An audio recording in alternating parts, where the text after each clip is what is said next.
Good afternoon or good evening, depending on where you might be. My name is Kevin Michael Grayson. This is KMG Show. Very sorry for the late start today. Let's begin with Melania Trump, who is now a hate figure. I suppose she is or has been a hate figure for quite some time.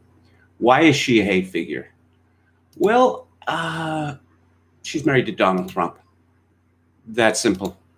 It is really that simple. That's all you need to know about why Melania Trump is a hate figure. It's funny. It is dangerous to criticize Michelle Obama, the former First Lady of the United States, because I suppose she's black and she is married to the numinous Negro. But Melania Trump, despite being an immigrant, and we all love immigrants, don't we? Immigrants are better than us, isn't that what we're told? Just a shocking lapse of COVID-19 panic prevention with regard to Melania Trump's Rose Garden address. Not all attendees were tested for coronavirus ahead of her remarks. Guests who were in the first few rows for her speech and who interacted with her, as well as the president, Vice President Mike Pence, and his wife Karen, were screened for the virus before the remarks, but dozens of others in the audience were not. The same health and safety protocols which have been in place at the White House for the last several months of the pandemic are expected to be applied to President Trump's acceptance speech tomorrow night on the South Lawn, according to the Trump campaign. Just absolutely shocking. Shocking. Don't they know that tens of thousands of people are dying every day? No? Thousands? Hundreds? No? Oh, but the cases are going up. Don't forget about the cases. The fact that these people aren't being treated because they're not sick, apparently that's not particularly important. So what did Melania have to say in her roughly half-hour address? Well, according to the authoritative Vox, she used her RNC speech to defend her husband's record. I don't know. What did I take away, as the kids like to say, from this speech? Melania does have a very thick accent. She came to the United States as an adult, in her 20s or 30s? So that's really not all that surprising. Henry Kissinger came to the United States, I believe, when he was 8 years old and maintained a very thick German accent for, well, yes, he's still alive, isn't he? Still alive. I got the impression that Melania Trump is a nice woman, a good-hearted woman. She talked about the invisible enemy, COVID-19, sweeping across our beautiful country and impacting all of us. She said that my husband's administration will not stop fighting till there's an effective treatment for vaccine available to everyone. She talked about the 100th anniversary of the passage of the 19th Amendment. The less said about that, the better. She talked about growing up in Slovenia, which was under communist rule, where she heard about an amazing place called America. That's the old immigrant narrative. I come from bad place, go to good place. I am grateful for being in good place. God bless America. That is the old immigrant narrative. The new immigrant narrative is colonialism, white supremacy, white people, get out of the way. We mean to take your jobs and supplant you as a majority.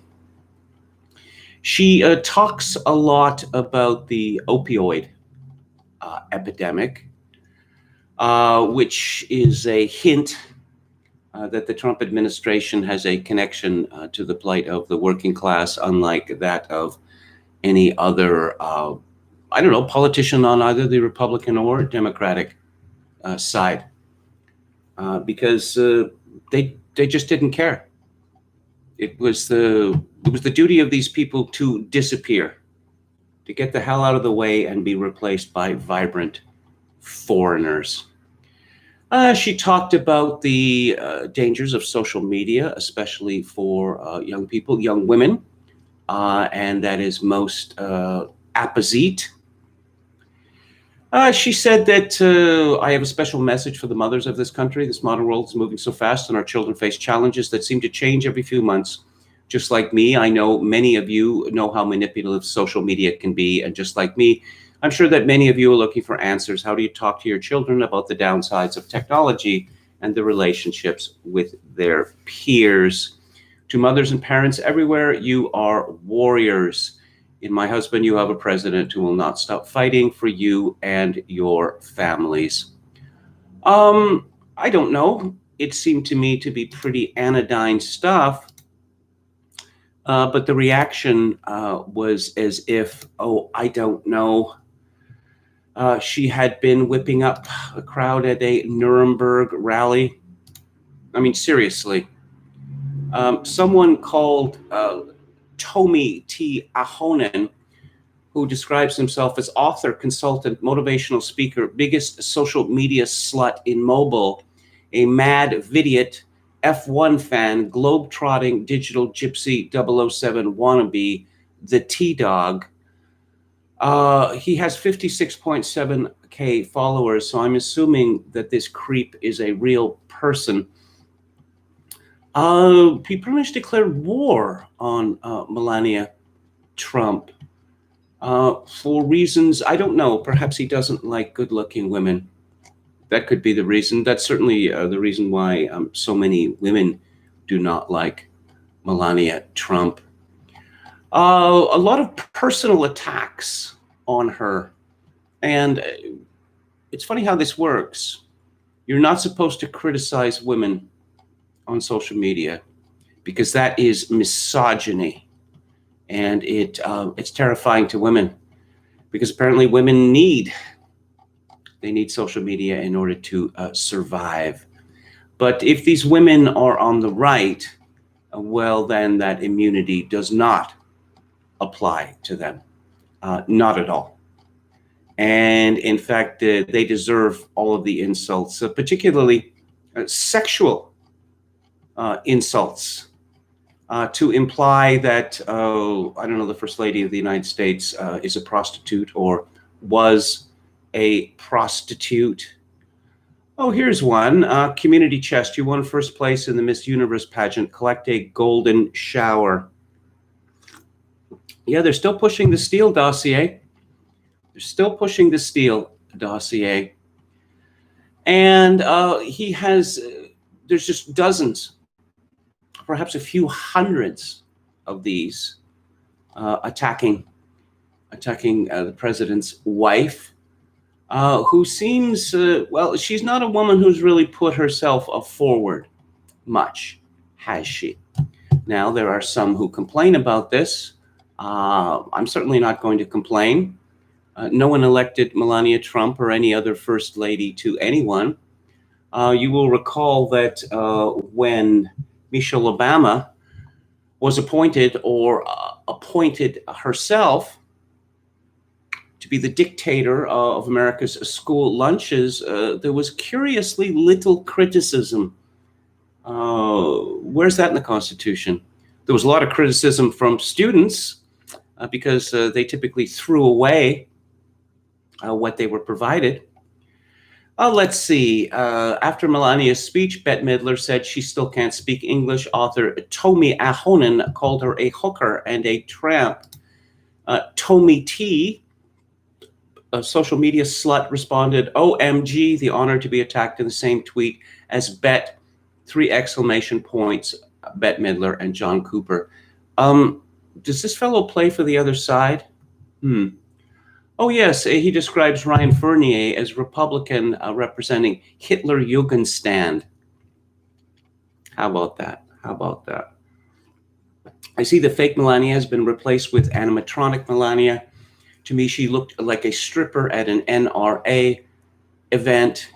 Oh, how about that? The very bizarre criticism here.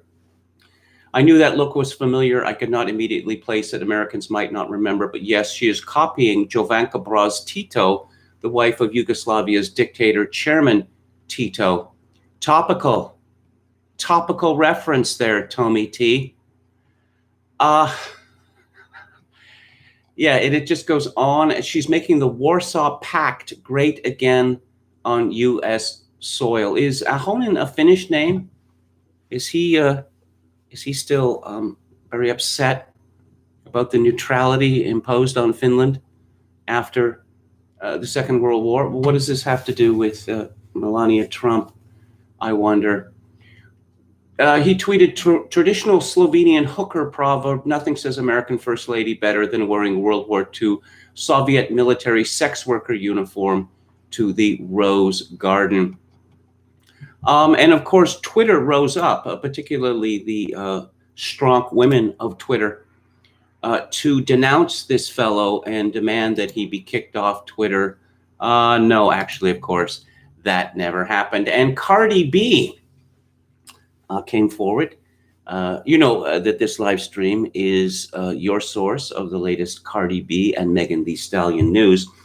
Well, Cardi B, who has some, my understanding, intimate knowledge of the sex worker industry.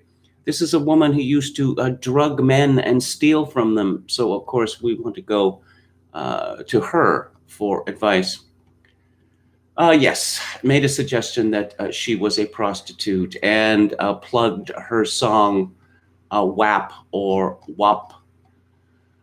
Cardi B recently conducted an interview with Joe Biden for Elle magazine in which he asked for free college and health insurance for everyone. Biden said that if he wins the election in November, he would implement these giveaways and pay for them through taxes. Yes, let's get 100% of Americans going to college. What is it, about 60% now? And it is useless to more than half of them.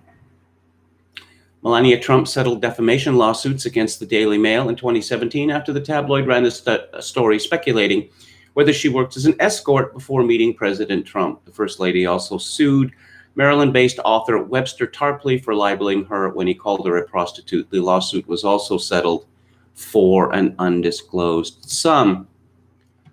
Do you want to know what Sarah Silverman has to say? Of course you do, because she's America's sweetheart, right? How come she's not out there on her balcony banging her pots and pans anymore? Is she fallen out of love with America's brave first responders?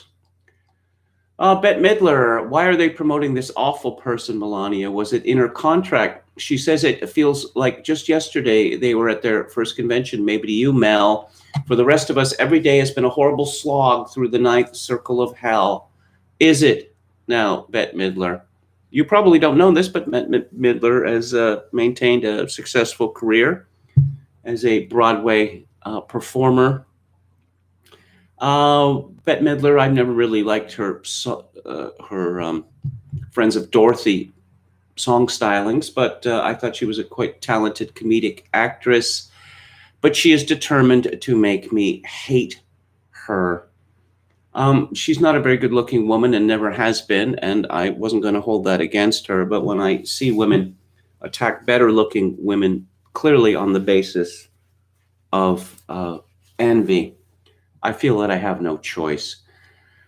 Sarah Silverman said, I have to admit Melania is a pretty sexy, lying asshole, complicit pig. Thank you for that, Sarah Silverman. This is the woman who said that yes, the Jews killed Jesus, and if Jesus came back, they should kill him again. Adam Scott weighed in. Jeffrey Wright, he's a thing, right? Over the weekend, a bunch of people, including that fellow who claims that he went into a terrible state because someone sent him some blinking lights on Twitter. They're raging about the rape of the Rose Garden. Jeffrey Wright tweeted, they removed the cherry trees from the Rose Garden to make room for these RNC 2020 crane shots. Oh, and Michael Rappaport, I have nothing. Michael Rappaport, what a horrible, horrible person. Bradley Whitford says this feels like a hostage situation. Adam Goldberg, COVID Party, Rose Garden, 10:30, who was another actress I used to like, said the whole thing is puke. Because that's what America likes. Apparently, friendly lesbians, blonde lesbians like Ellen DeGeneres, passe, angry black lesbians like Wanda Sykes are the new thing. She didn't say China virus. Kudos. Ben Lee, Melanie going for a somewhat severe look tonight. Hashtag brown shirt. Hashtag Trump chaos. I never really had strong feelings one way or the other about Ben Lee's music. Now I hate him too. I suppose, Ben Lee doesn't know anything about the history of this World War. What went on in what was then Yugoslavia, but never that. I guess what the Schrodinger's catters of the left, Melania Trump is a communist and a Nazi at the same time, because of course she does. Oh, Donna Brazil, speaking of angry black lesbians, Fox News, for some reason, hired this woman, a former DNC hack, to be a commentator, and I don't know why they're complaining now. Tuesday on Fox News channel Fox and Friends, host Brian Kilmeade cut away from former DNC committee chair Donna Brazil, also a network contributor, after she derailed the segment with conservative commentator Tammy Bruce. We got some lesbian versus lesbian action there on Fox News. Well, commenting on the first night of the Republican National Convention, Bruce said, "No Democrat has spoken of what's happening in Kenosha, Portland, Seattle, Baltimore, New York, Chicago. Americans have a choice, and the fact is that Republicans are showing an expanse of what sensibility and American is." Brazil said, or rather, this is what sounds like a note coming from a scratched record. Topical reference there, Donna. It sounds like I will never be an American in your world, because after 400 years, my family cannot walk out of this house without fear of violence. Oh, I'm just going to have to dab my eyes here. That poor lady. Have you seen what Donna Brazil looks like? People would jump out of the way when they saw her coming out of her house. Kilmeade said, "That's not what anyone said." After an extended back and forth, Brazil said, "She ignores the reality of what is happening. She is ignoring it because I see it. Tammy, I see it every day. I see the violence." I mean, do you see black people shooting other black people to death over trifles? Maybe you should talk about that. Talk about that violence. She continued, "Coming from someone who does not live my existence. You do not recognize my existence, Tammy. You do not recognize my existence." And people get paid, even on the Fox News network, to have nervous breakdowns. Bruce said, "It's a shame." Brazil shot back, "You are the shameful one. You shameful one. You cannot erase my history." As if we hear anything else from the United States now except that history. Kilmeade cut away, saying, "That's not going well. Not too sure anybody benefited from that." Well, I just benefited from it. Very comical, and I trust some of you benefited from it. Again, Fox hired an angry black lesbian and seems rather surprised that on air she acts like an angry black lesbian. So politics is all meta now. It's all meta. Well, who's up? Who's down? Who met expectations? Who didn't meet expectations? What's actually happening?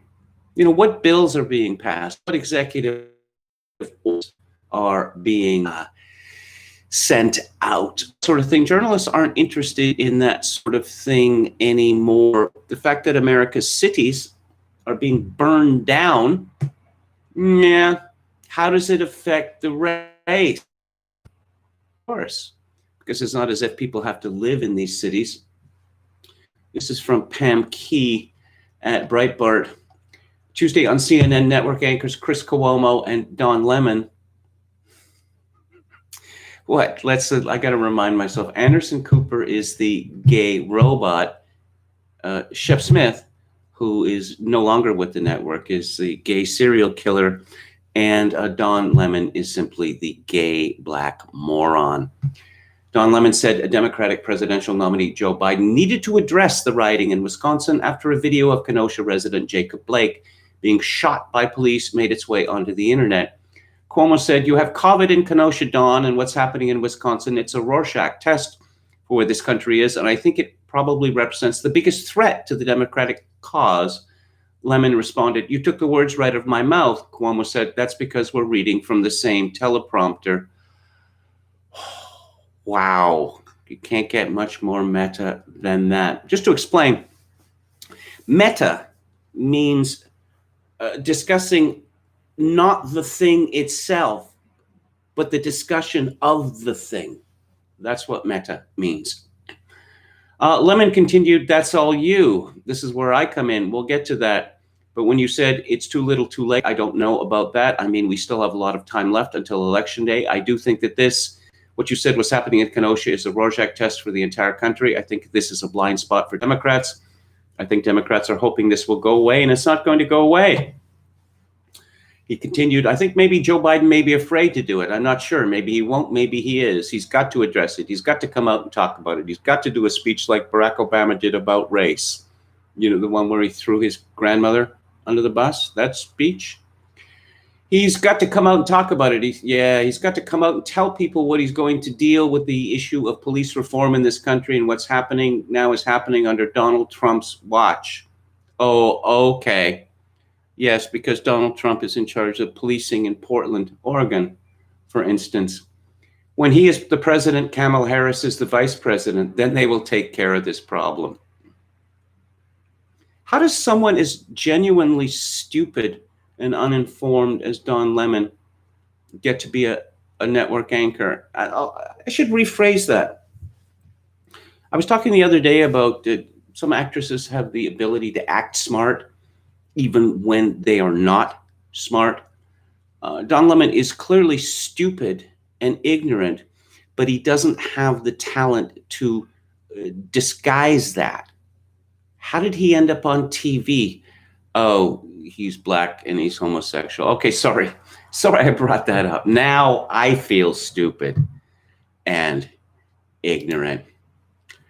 Okay, so right on cue. This is from Breitbart today, Joel Pollack. Biden offered his first direct condemnation of violence and rioting in Kenosha on Wednesday afternoon, 3 days after the unrest began, and 2 days after he condemned police for, wait for it, systemic racism. On Sunday, he said, Jacob Blake, 29, was shot and wounded by police in Kenosha during a confrontation. It is not clear whether he was armed or not. He is reportedly paralyzed from the waist down. This is what Biden said. Let's get to what Biden said. Oh, once again, a black man, Jacob Blake, was shot by the police in front of his children. It makes me sick. Is this the country we want to be? Needless violence won't heal us. We need to end the violence and peacefully come together to demand justice. That's it? That's his denunciation of what's going on in Kenosha? Oh, he had a lot more to say about Women's Equality Day. Okay, I'm just scrolling down here. This is his yep, that's it. That's his condemnation of the rioting, the destruction in Kenosha. We are all guilty, apparently. Well, all white people are guilty. Okay, I'll just repeat it. Needless violence won't heal us. See, that evades the question of which violence is needless. We need to end the violence. The violence or just needless violence? And peacefully come together to demand justice. But, okay, the people on the streets, Kenosha, they are demanding justice in their own way. It seems that Breitbart got the wrong end of the stick here, because this is not a condemnation of what's going on. Weasel words. Doc Rivers is done listening to Trump whine. Yes, I know. I was thunderstruck too. And then I thought, who is Doc Rivers? He's the coach of the LA Clippers, who are a basketball team. I have to keep reminding myself, because I don't follow basketball anymore, that the Clippers were a joke for the longest time, but apparently they are not a joke anymore. This is on Deadspin, where shitlibs go to pretend to care about sports. LA Clippers coach Doc Rivers is fed up. It's the same way many of us are fed up in this country. In a post-game interview on Tuesday following the Clippers' blowout playoff win against the Mavericks, Rivers addressed the shooting of Jacob Blake, a black man, by police officers in Kenosha, Wisconsin, that left him paralyzed from the waist down. Over the next 3 minutes, Rivers poured out his heart to the nation and pleaded for change. Here's something of what he said. It's amazing to me why we keep loving this country and this country does not love us back. This is what's called in logic begging the question, or what James Burnham would call a planted axiom. Because, blacks are rioting and destroying in the streets because they love America so much. They destroy America because they love America. I mean, that's easy to understand. Only a bigot would be unable to understand that. Rivers didn't mince words when he called out President Donald Trump, the Republican Party, and the police for the roles in continuing a system of oppression that has murdered black people for centuries. Earlier in his response, Rivers spoke of the message of fear being disseminated at the 2020 Republican National Convention. It's the same convention that Kentucky Attorney General Daniel Cameron, who's one of the men responsible for Breonna Taylor, still not receiving justice after she was murdered in her bed by law enforcement officials in Louisville, spoke at on Tuesday night. Murdered, eh? That's a determination usually made by a court. Killed, yeah, killed would do, but no. And Doc Rivers, he is America's latest and greatest hero. And in other basketball adjacent news, did I read that the son of Abdul-Jabbar, the great basketball player, was involved in a murder? Is that true? Yeah, seems to be true. But who did he murder? The media, it doesn't really want to talk about that very much. Let's go to the chat, see what's happening there. Justin Proto said, my favorite aspect of Melanie is that she clearly is not interested in the position of First Lady. It's a nice change. It is a nice change. Now, I remember, of course, Gerald Ford's wife, who was a drunk and a nutter, the Betty Ford. She founded the Betty Ford Clinic. She was constantly in the news, and it was embarrassing. And then Jimmy Carter's wife, whose name escapes me, became a self-appointed expert on mental health, and even traveled to conferences, including one at the University of BC at Vancouver, where I was working at the time, where she informed everyone that half of all people suffered from some form of mental health. And it occurred to me at the time, if this is true, then isn't it normative? Why are we making a fuss about it? Let's see, Ronald Reagan's wife, Nancy Reagan, she made it clear she did not want to be a headline-chasing First Lady the way that her two immediate predecessors had been, and the media pilloried her for it. It was just unrelenting. She was going to beautify the White House. Apparently that was good enough for Jacqueline Kennedy. But no, it was not going to be acceptable for Nancy Reagan. Well, she had foster grandparents, something I'd never heard of before then, and I don't believe I've still heard of it.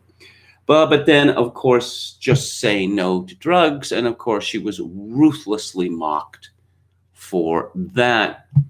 YT says, I made a mistake of watching Kenosha footage. Now I'm angry again. I was just starting to feel better. That 17-year-old is the man, though. Impressive. We'll talk about this fellow in just a minute. MCT says, I hear the governor of Wisconsin has requested federal assistance in tamping down the violence. Kyle, praise be upon him, says Chogokin666. Well, he's in a lot of trouble. He is in a lot of trouble. Our Finnish friend Jaakko Raipala says, as I suspected, Tomi Ahonen is a Finnish name.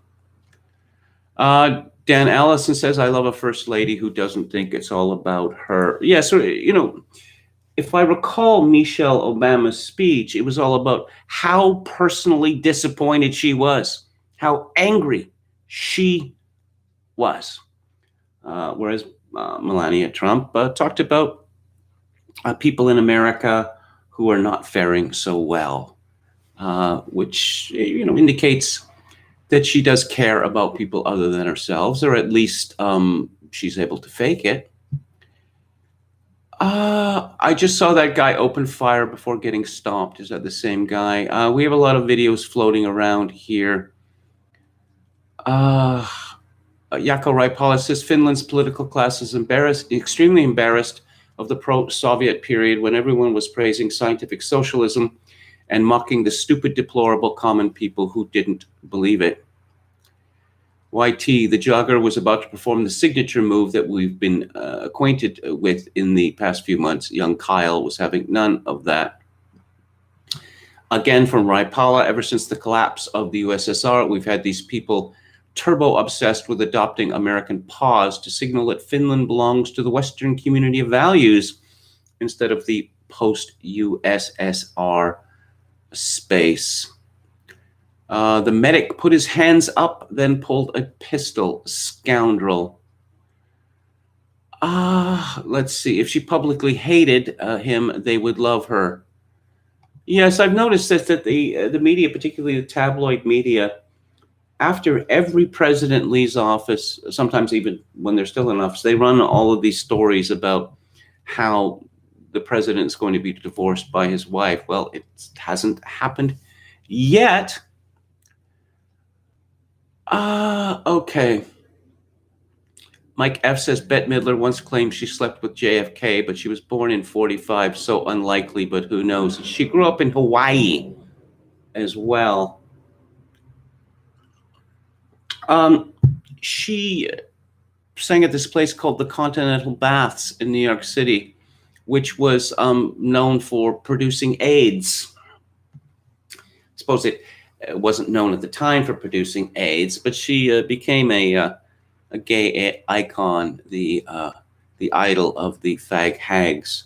After AIDS was revealed, and after it became known that places like the Continental Baths were manufacturing AIDS at a tremendous clip, she expressed some regret for her involvement, whereupon they decided to declare war on her, and she made many, many, many contrite policies. Brandon Smith says, pro tip, use discomfort as a way to solicit pity sex from easily manipulated women. Buddy says, Herschel Walker had to caveat that, believe him, he's seen real racism. Has he? Well, everyone says that. Everyone says that. Again, I'm reminded of Chris Rock talking about Condoleezza, former national security advisor, who was speaking about how she had lived through segregation in the Deep South. And Chris Rock, was she 4? That is to say, when she wrote in a book circa 2017 how sincerely she was by his death. This is just suspicions were true to this source of the leak. Upset for other reasons. He was killed for nothing. Apparently, if you believe the official version of the story, that he was walking home early in the morning and he was jumped and killed, but he was not robbed. The killing was, the official version is that the killing was for fun, which is pretty disturbing to me, and it should be disturbing to everyone. The fact that the official version of the story is so appalling is not appalling to the media. It shows how desensitized they are, how cynical they are. Frothing Fanboy says, Rosalind Carter, pronounced Rosalind, not Rosalind. Oh, okay.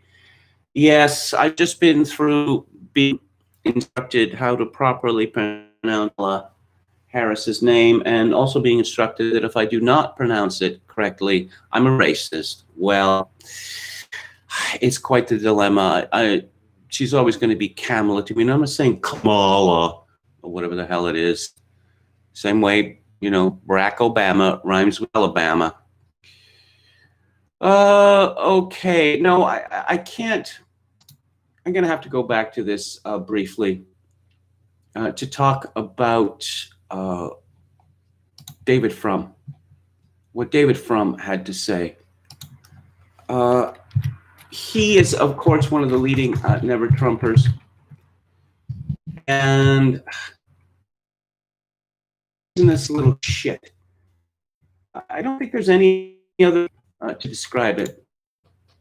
The piece in the lie at the heart of Melania's. The First Lady lamented the divides that her husband's foams and exploits, and that she herself has done little to overcome. I know he didn't. She's supposed to be the president over policy. Oh, and here we go. In order to fill the White House Rose Garden for Melania to speech, COVID-19 safety procedure ignored. Oh, no. The speech violated historical conventions about how the White House should be used during the president's re-election campaign. Oh, just shut the hell up. When Jimmy Carter was running to be renominated by the Democrats in 1980, running against Ted Kennedy, it was the Rose Garden campaign. He did all his campaigning from the Rose Garden. Oh, we're in the middle of a national emergency here. Iranian hostages, I'm liable to be called away at any minute now, something to do with that, so I can't campaign. It's all going to be here. Yeah.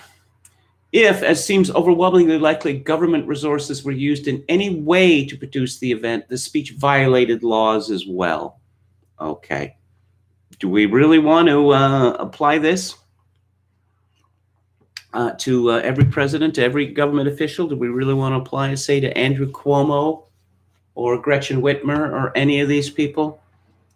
Michelle Trump's speech did all these things in order to tell a lie. The lie in this case was not one of the flamboyant, paranoid lies told by her stepson on the first night of the Republican National Convention, nor was the lie in this case one of the casual misrepresentations of specific checkable facts that filled so much of the convention's second night. The lie was a more existential one, and one somehow even more symbolic of the Trump presidency than the other kinds of lies. No presidential spouse in modern times has engaged in fewer public appearances than Melania Trump. Hooray, hooray. I mean that sincerely.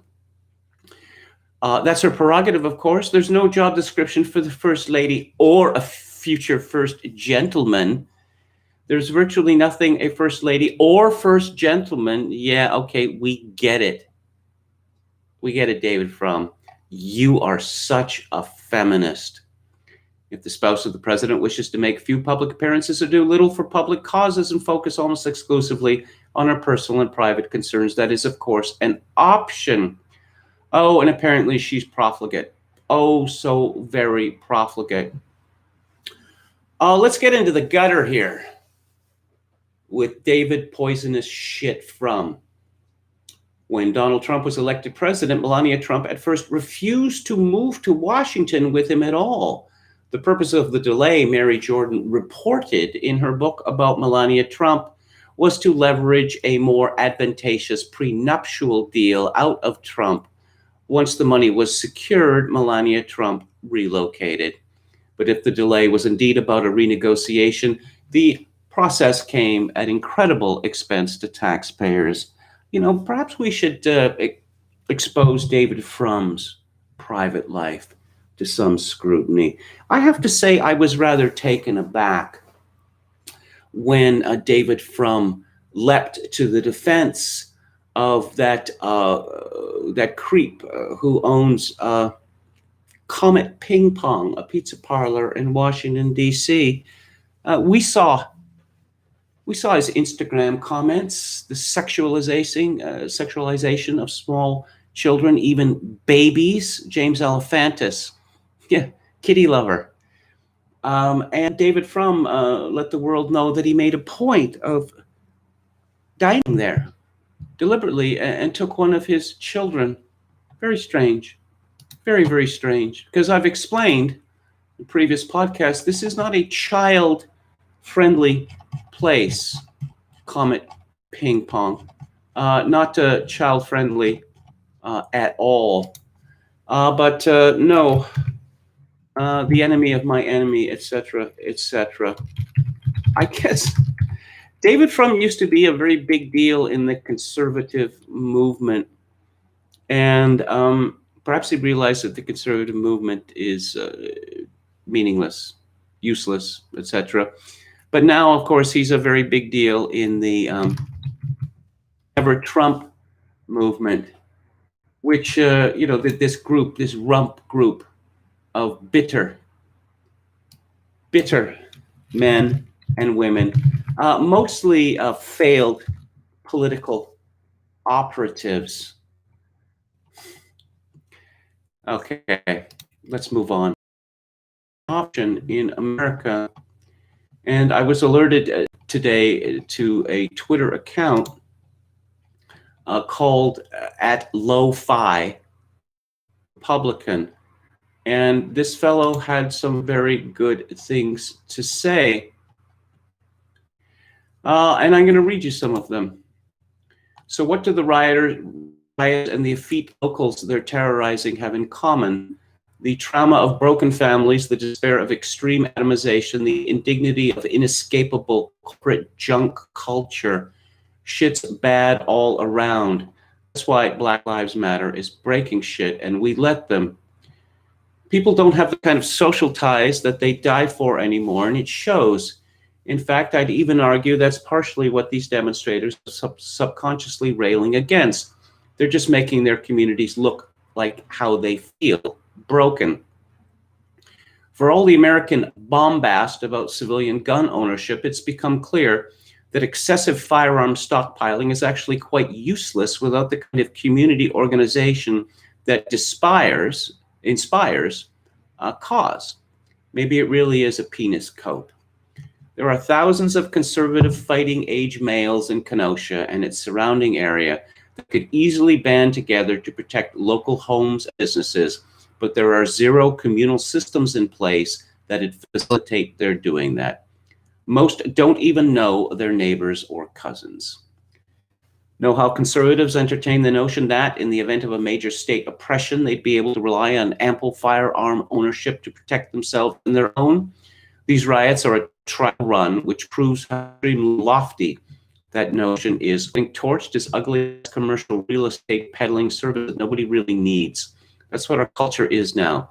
Is there really any wonder that nobody's willing to die for used car lots and life insurance offices? The country our ancestors built wasn't just buildings and businesses, it was a network of close friendships and family ties. Most of that is gone now, so why wouldn't infrastructure follow suit? Capital has rendered brick and mortars extinct anyway. The riots are just accelerants. It's so myopic of conservatives to performatively mourn the death of the nuclear family when it's the death of the community that has rendered America into a socially impoverished wasteland. I think about my working class grandparents and the parties they'd host when I was a kid. impromptu parties attended by third cousins and co-workers, neighbors, and friends, laughing into the night, just celebrating one another's company. That's been replaced by Netflix for most. Nobody wants to hear this, but if 500 rioters can raise entire blocks in your town with scant resistance from locals, then your community destroyed itself years ago, and now you're witnessing the material consequences of its spiritual devastation. And of course, he is absolutely right. Now, Edward Litvak pointed this out in a roundtable, wither whatever in commentary, I think back around 1995 or 1996, around the time when Commentary was actually an excellent magazine. And I think it was a roundtable on the state of America. And what he was talking about the Unabomber, Ted Kaczynski. And what he had to say was that the Unabomber was making a point, or a series of points, that the conservatives were helpless to meet.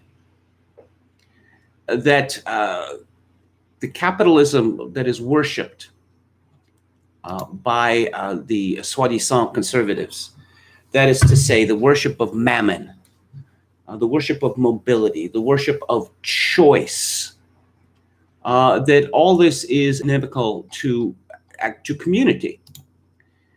That he said that we are in the midst of a great experiment in America, which is people without families. He said that cousins have disappeared and that grandparents are going the same way. And the conservatives, for all of their talk about family, you remember when they used to talk about family values? They dropped that for good reason. They're not really interested in families. They're not really interested in the idea of reciprocity. They're primarily interested in the idea of people maximizing their own value, particularly economic value. And if that means uprooting your family and moving 1,000 or 2,000 miles away to live alone in a suburb, well, so be it. So be it. And we've seen this replicated over and over and over and over again. There were several reasons why Americans moved out to the suburbs starting in the 40s. There was the racial reason, but there was also the reason of, I suppose, privacy and license. That when Americans primarily lived in cities, one didn't have all that much privacy. If you were having an argument in your apartment, husband and wife, well, I guess the neighbors would overhear it. Where you shopped, what you bought, what hours you kept, your neighbors knew it. I was reminded, some years ago at the magazine I was working, we just hired a fellow from Halifax, Nova Scotia, and we were driving down a street, Stony Plain Road in Edmonton, which is just, it's full of strip malls and porn stores and strip bars and the like. It's really quite depressing, and it goes on for miles like that. And this fellow from Halifax said he was astounded. It may have changed in Halifax, but this was circa, 1996. He said, or 90, it was 1997 actually. He said there are only 3 strip bars in the whole of Nova Scotia. And I thought, in a society like that is closer to being truly conservative than the so-called, conservative provinces of, Alberta especially. Because in a place like that, you would be afraid to go to a strip bar, even if you wanted to, because of the fear that one of your cousins might see you walking in or coming out. And then he would tell his mother, who would tell her sister, and then you'd get it both barrels. Similarly, if you were seen, stumbling out of a bar at 3 o'clock in the afternoon, one of your cousins might tell her mother, who might tell your mother, and then you get it with both barrels. But, you know, people move out to the suburbs and they're anonymous and they have this privacy. So they can do whatever they like and it's nobody's business. Similarly, everything else that everyone else does is not your business either.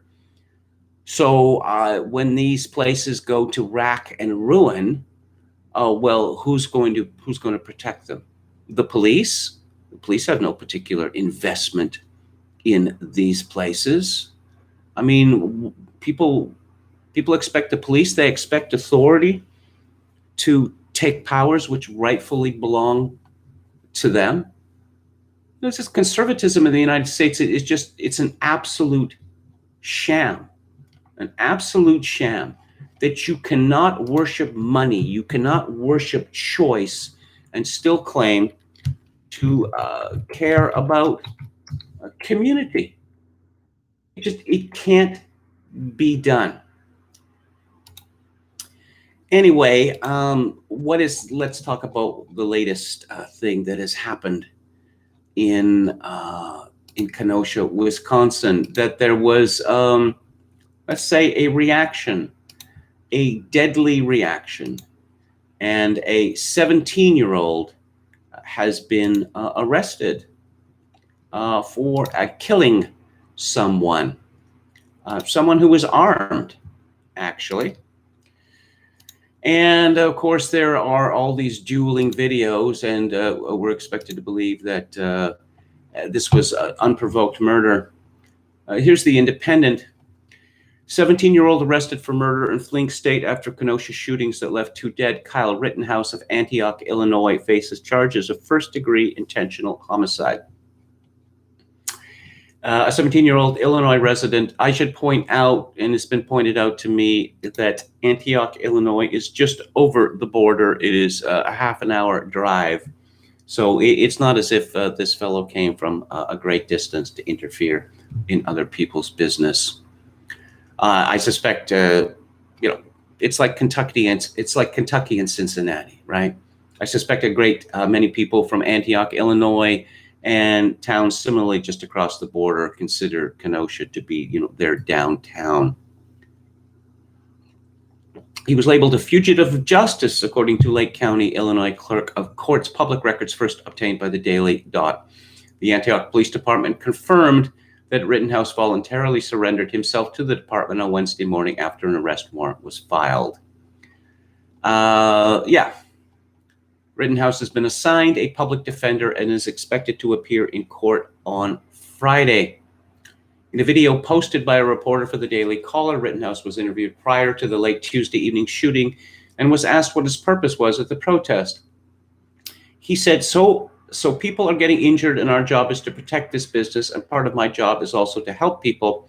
If there is somebody hurt, I'm running into harm's way. That's why I have my rifle, because I need to protect myself. Obviously, I also have my med kit. A gunman shot one person in the head and one person in the chest around 11:45 p.m. on Tuesday evening during protests in response to the police shooting of Jacob Blake. 2 people died from the shooting on Tuesday, and 1 person was hospitalized with non-life-threatening injuries. Video footage from the event showed a gunman in the middle of the street brandishing a semi-automatic rifle before firing off the shots that hit multiple people. Witnesses then said the gunman was allowed to walk past police without being arrested. In one video, protesters are heard shouting at police that he was the gunman as an officer drove by to attend to the victims. Oh, wait a minute. I thought we were supposed to defund the police. This is the second incident in as many days? Help, police, help, police. Wait a minute. The police, cops, all cops are bastards, right? Why would you even want our help? Aren't we supposed to be defunded? Aren't we supposed to be put out of business? Yeah.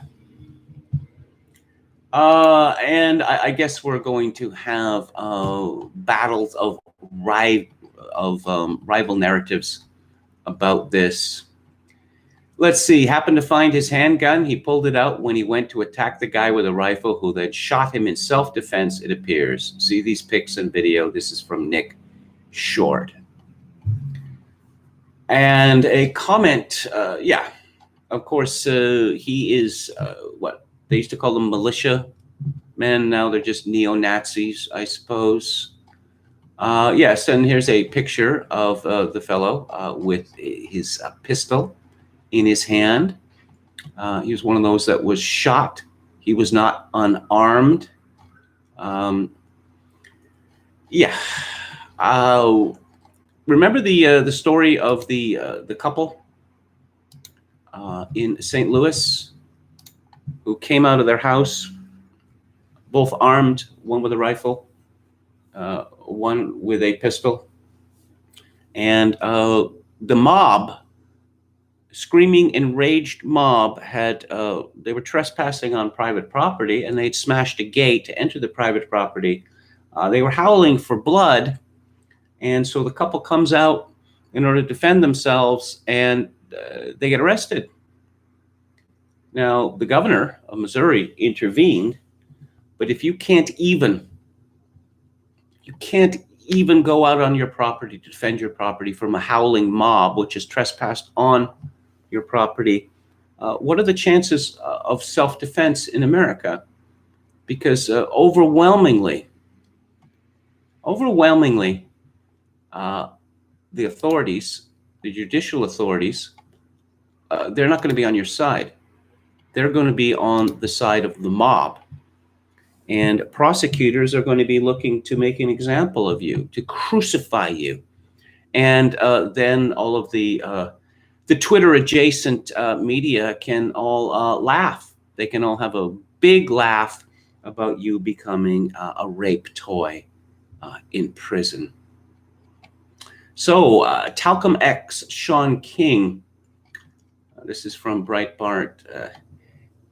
He continues to hurl his brand of toxicity into Kenosha, Washington by doxing individual police officers for his bloodthirsty followers.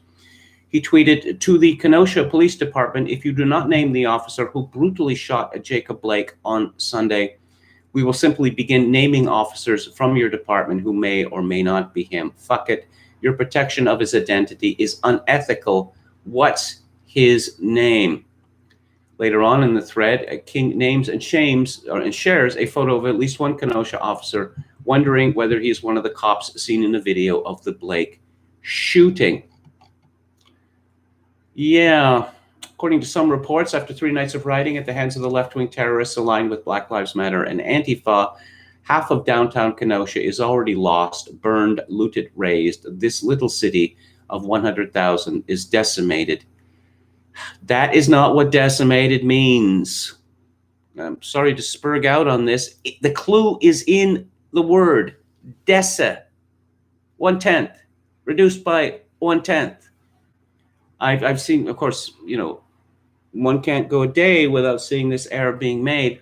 When you talk about half of a city being destroyed and then say that the city of convenient number 100,000 is decimated, well, as I write this, we have no idea if the shooting of Blake was justified or not. A video that purports to show what happened on the other side of the car, this side we could not see in the original shooting video, appears to show Blake struggling with officers.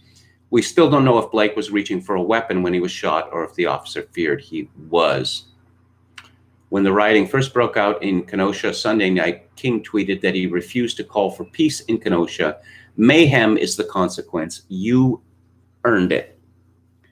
And now King's ready to dox innocent cops, threatening to publicize their names, to throw them and their families to the wolves, to paint targets on the backs of innocent men and women and children who will no doubt be personally terrorized at home, as will their families.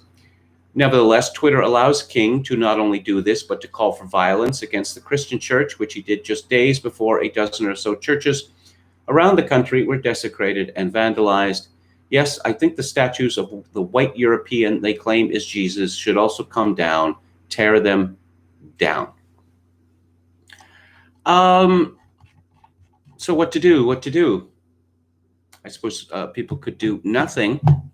Kenosha is a city of only 100,000. As I mentioned, this is flyover country.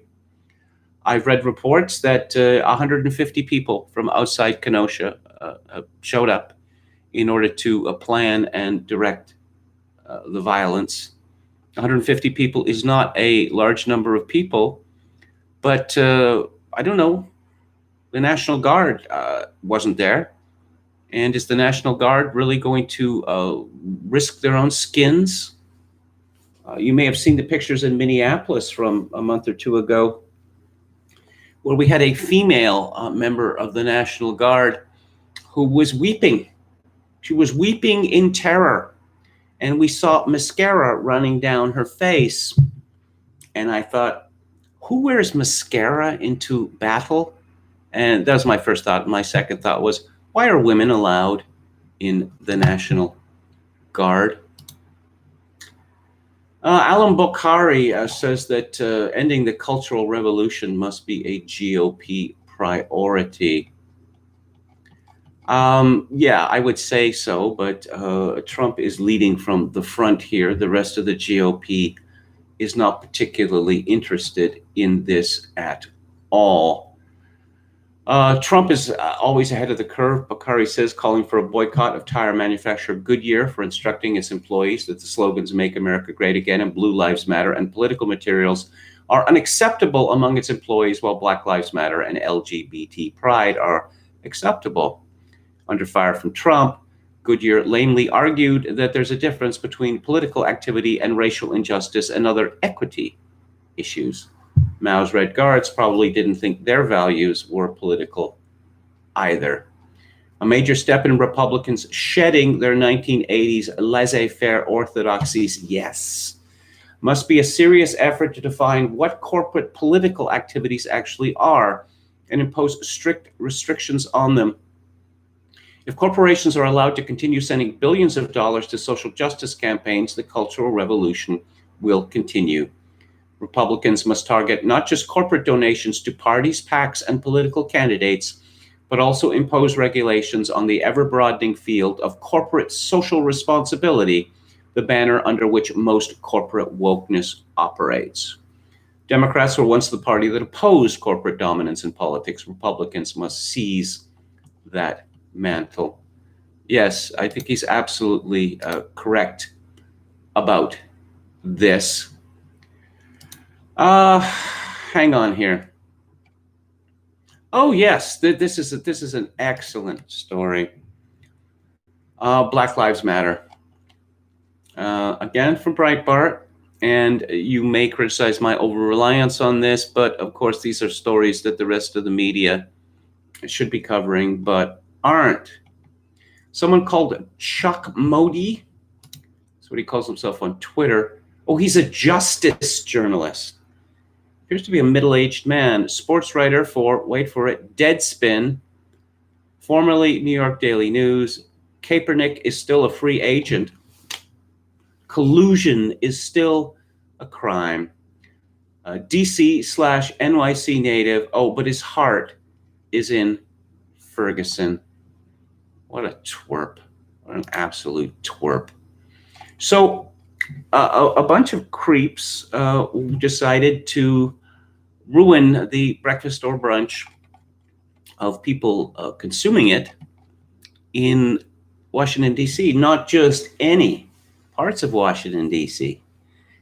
Adams Morgan, which is a hip neighborhood where I have been, and worse than that, DuPont Circle, which is the hippiest, toniest neighborhood in Washington, D.C. You know, there's a reason why Georgetown is not rapid transit adjacent, because from the time that the first subway was built in America, in New York City, it was realized that the subways make it convenient and fast for the people you do not want to be in your neighborhood to be in your neighborhood. And decided no to rapid transit. And I've seen the same thing happen in Vancouver as well, that there's a railway right-of-way, the old railway, that runs straight down Buda Street and would have been the perfect place for what they called the Canada Line. But the people who live on Arbutus Street are wealthy. They also have a rather fabulous view from up in the heights, rising from Arbutus Street. And if the Canada Line had been running where it should be running, the people on the trains would be able to look into the rich people. So the rich people decided, no. We're not going to put the Canada Line in the logical place.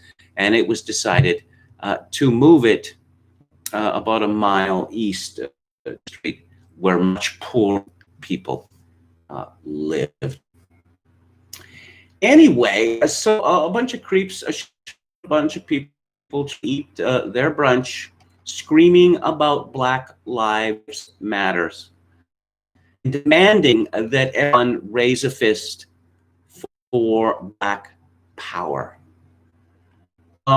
Josie pushing bushes at protesters, reciting names of BIPOC murdered by MP. The police did nothing except threaten protesters with mace and let the attacker get away.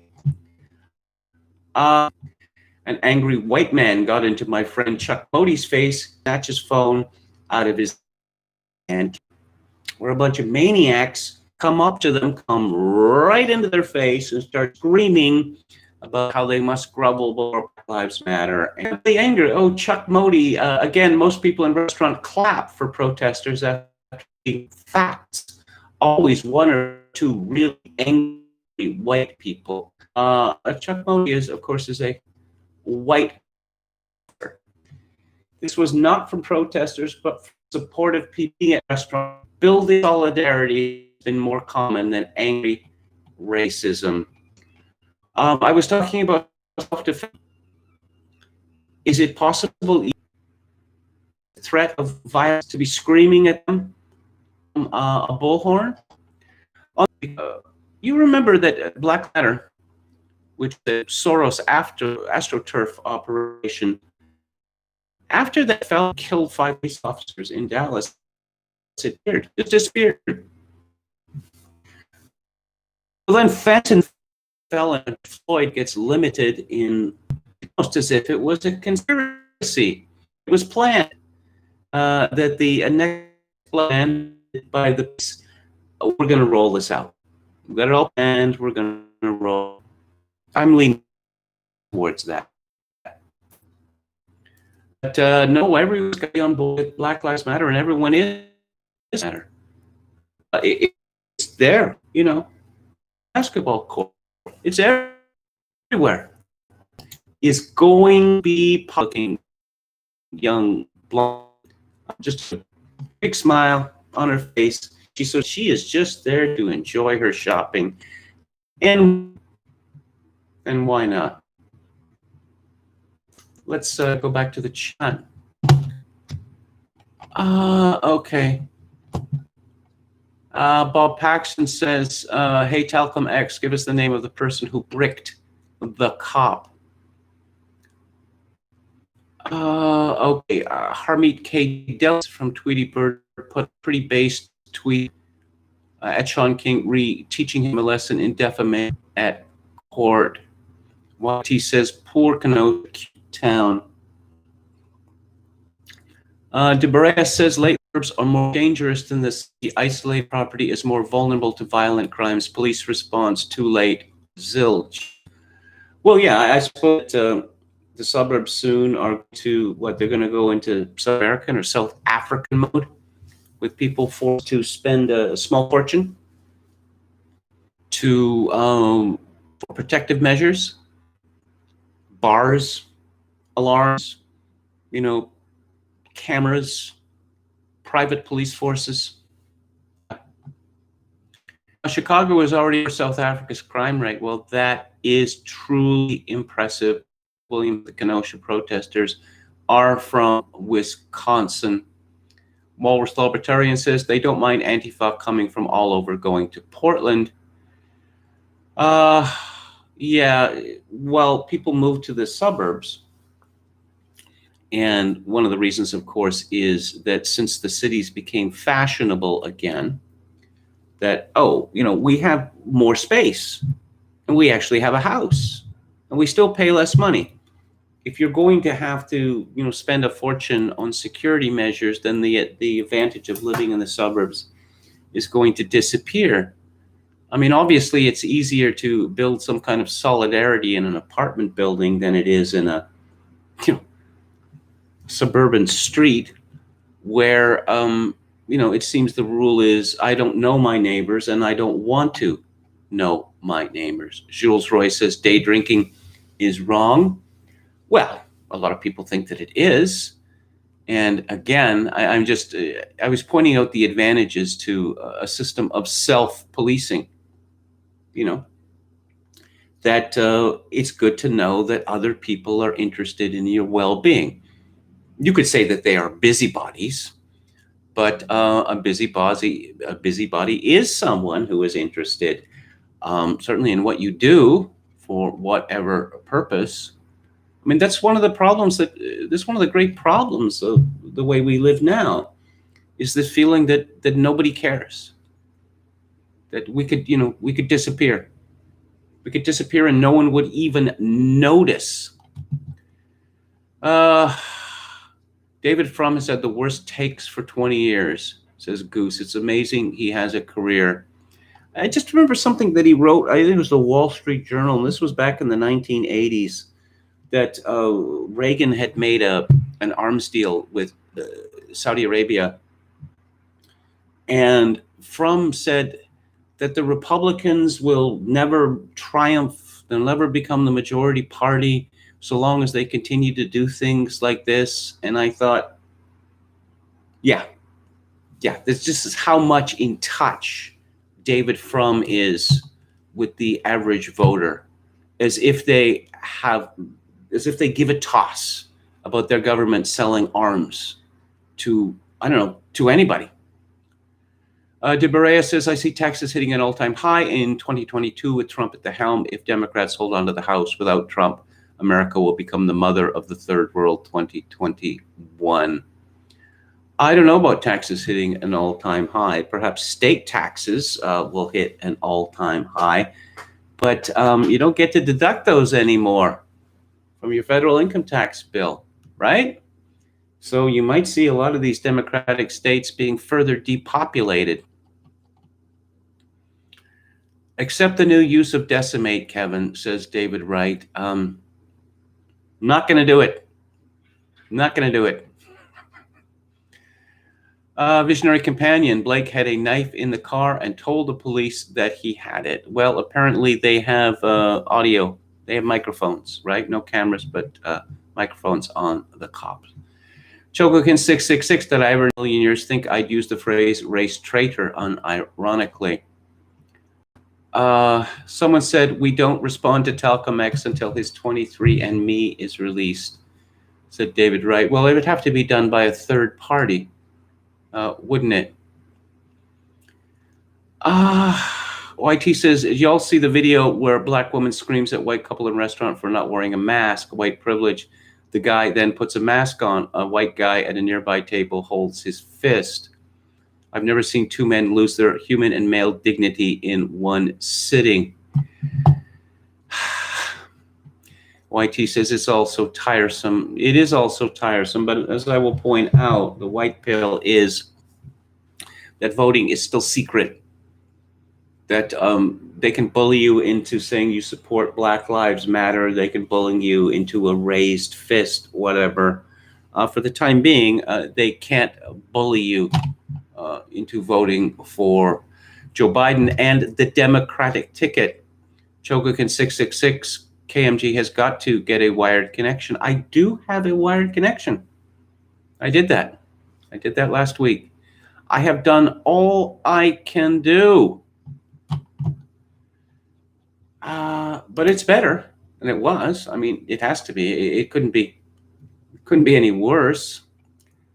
I'm going to talk a little bit about COVID-19. It's inescapable. It's our whole world now. Well, except for Black Lives Matter. This is from my part of the world.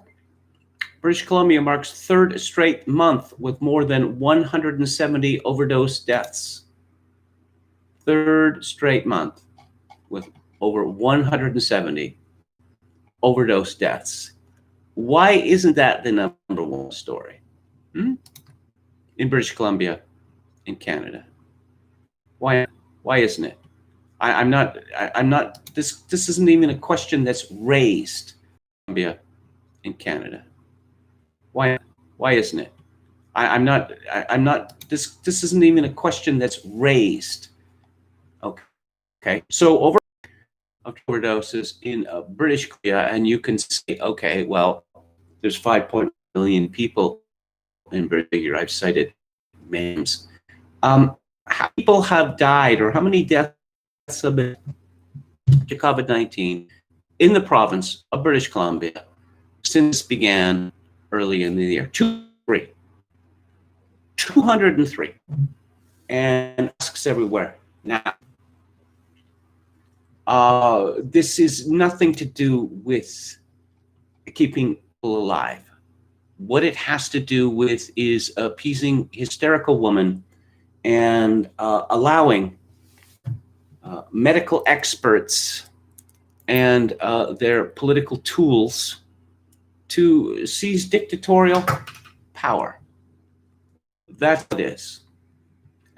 But the medical establishment has decided that the solution to this crisis of overdoses in British Columbia and in Canada is to legalize all drugs, or to decriminalize all drugs, because too many people are getting their hands on these drugs, so we have to make it easier for them to get their hands on these drugs.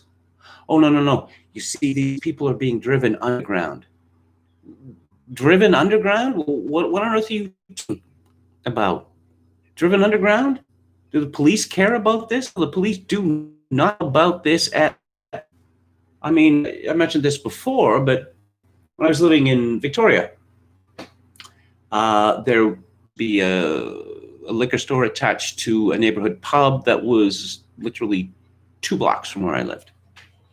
And then I moved away a couple miles. But every so often, I'd walk down the hill to Cook Street, and they had this beer I liked. It was brewed in BC, 8%, Pacific Shore Lock. So I go there, and there isn't any. So I go to the counter, and I say, you're out of my favorite beer. Oh, what's that? Oh, we don't have that anymore. Oh, why not? Oh, we don't have any of these overproof beers. Why not? Oh, because they're buying them and sitting on the sidewalk outside the store and drinking. And I was going to say, why didn't you call the police? Keep in mind that the shop was really like a 3-minute drive from this place. No, sorry, 2 minutes. You could walk there in 2 minutes, actually. No, the police aren't interested. They're simply not interested. But it would be easy enough to come to the conclusion that the reason that the medical experts want these drugs, all drugs, to be criminalized is it culling the weak.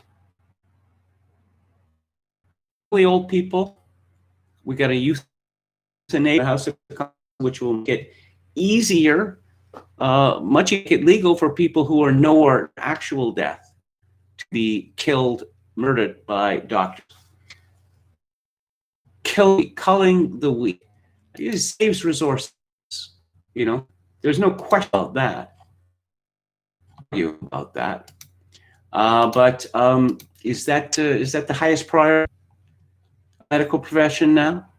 Saving resources by culling the weak? Perhaps it is. But let's go back to more COVID-19 area. And a crisis is over.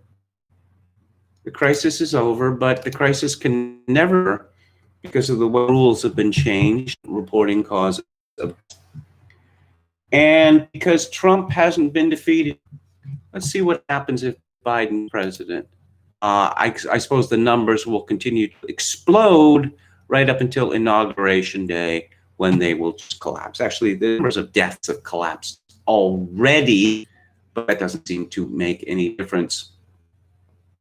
A patent wrote on herd.com, hospitals are there the first time since March the 7th. This is a remarkable event, but check the homepage of the BBC or any other mainstream publication, and there is no mention of it at all. For months, the country was battered by daily headlines about COVID deaths, but with this good news comes no commensurate coverage. This is especially surprising given that the daily hospital deaths report has been the single most reliable indicator of progress throughout the coronavirus crisis.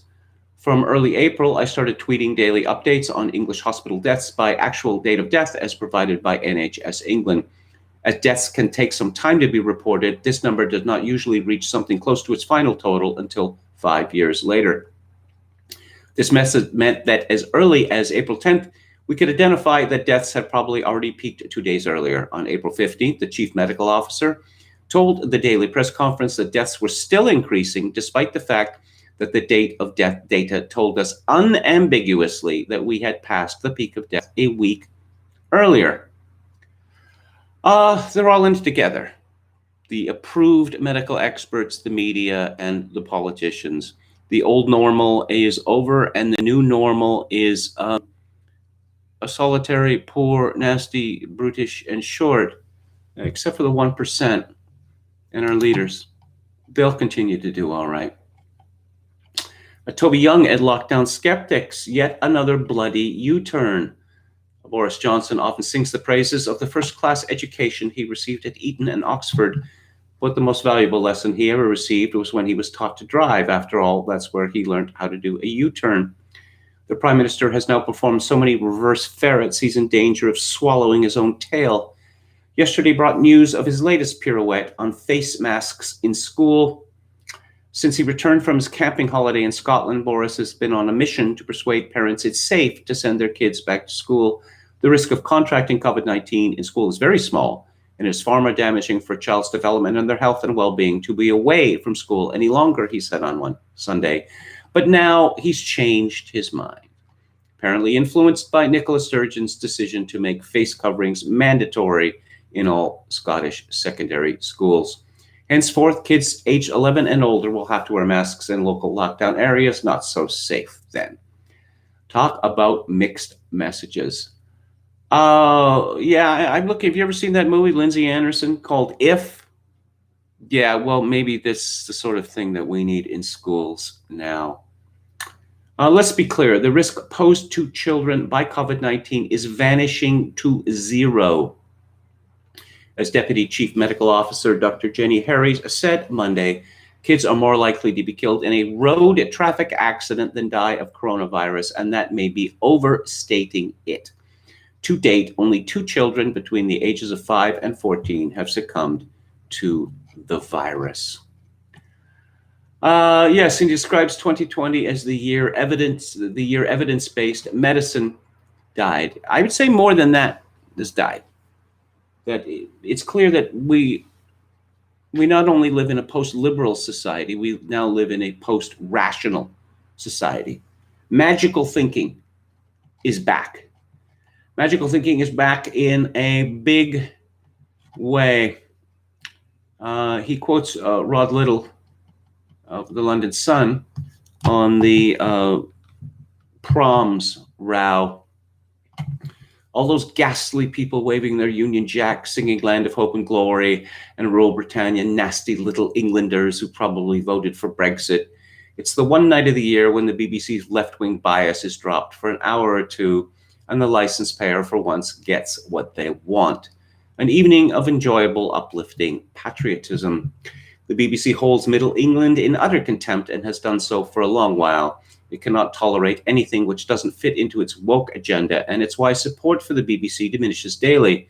It has lost touch with the values of the people who pay for its existence. Still, there's one bright side to all this. It saved me £157.50 per year.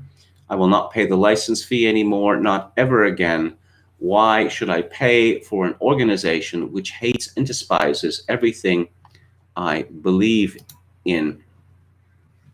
I was curious about this fellow, Daniel, or of course, Dan Andrews, who has become the dictator of the state of Victoria in Australia. And what I discovered from his Wikipedia entry, it's exactly as I suspected, but even worse than I suspected. He was born in 1972 in a suburb of Melbourne. He was educated in a Catholic college. He graduated from Monash University in 1996. And here we go. Let's get on the gravy train. Straight out of college, or straight out of uni, as they would say. After graduating, Andrews became an electorate officer for federal Labor MP Alan Griffin. He worked at the party's head office from 1999 to 2002, initially as an organizer, and then as Assistant State Secretary. Following his election to Parliament in the Legislative Assembly seat of Mulgrave at the 2002 election, and in 2002, he was 30 years old, well seasoned for all those years in the back room. Andrews was appointed Parliamentary Secretary for Health in the Steve Brack's Labour government.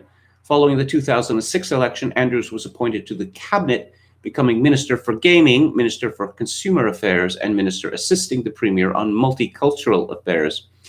In 2007, he became Minister for Health in the John Brumby Labour government. Yeah. How about that? He never sat as a backbencher. Never sat as a backbencher. These are the type of people that rule us now. They have no connection with anything outside of the world of politics. Nothing whatsoever. This makes them, well, it makes them risible, but it also makes them dangerous. Because when they speak of the people this and the people want, they don't know any people. They only know other politicians and backroom boys and girls and PR spivs. And typically they marry, if they marry a backroom girl or another politician or a PR spiv or perhaps a journalist, you know, whose job is to, lightly edit government press releases. You know, if politics are to be reformed, the Daniel Andrews of the world have to be brought down several pegs. Actually, they have to be rooted out of politics. I mean, the effrontery of a man being elected essentially into the cabinet. So what do you know about life? Well, I graduated from university. Well, lots of people do that. And then I started to work for the Labour Party. That's it? That's your experience of life? Well, that's good enough, isn't it? Well, apparently it is. Apparently it is. Let's see what Alex Berenson has to say. He has a piece for the New York Post on the hope herd immunity offers. But no, herd immunity is bad. We need to isolate people forever. And then, well, what if they get out? Yeah, well, we'll worry about that later. Bulletin from Dr. Anthony Fauci. I have surgery for 5 minutes and the panic fades. Obviously, I can never have surgery again. Now you all listen to me and not the stupid, dumb CDC. If you don't get tested right now, everyone will die. Bulletin from Dr. Anthony Fauci. The greatest part of this is even his doctors are begging him not to talk. Fact checked. Now that lockdowns have provably failed, the idiots who called for them and were thankfully ignored are trying to pretend that masks, which are even more useless, are the magic reason the Sunbelt wave turned into a driblet. Guess again. And what's happening in Korea? Oh, he has some thoughts on the peaceful protests.